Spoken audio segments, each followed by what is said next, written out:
ঘুরতে যেয়েও একেবারে শান্তি নেই, যেখানে যাবেন না কেন সেখানেই মানুষের কোলাহল আর মানুষের ভিড়। আসলে মানুষজন না থাকলেও কিন্তু আপনার ঘুরেও ভালো লাগবে না, অনেক মানুষজনের সমাগমের ভিতরেই কিন্তু ঘুরতে ভালো লাগে।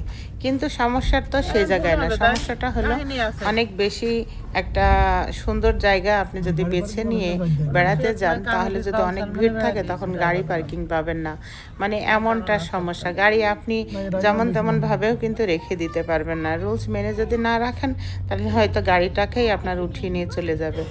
আসলে আমরা যেখানে গিয়েছিলাম সেখানে এত পরিমাণ ভিড় ছিল শুক্রবারের দিন, কি আর বলবো, মানে আমরা নিজেরাই লাস্টের দিকে মানে এমন এক জায়গায় বসে খাবার দাবার খেয়েছি সেটা আর বলার মতো না।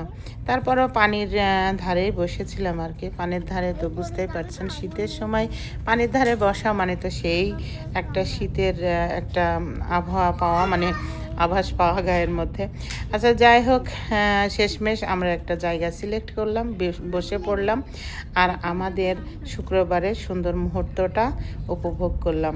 সব কিছু আসলে নিজের কাছে, সব কিছু নিজের ব্যাপারে আর কি আমি মনে করি। পাকিস্তানে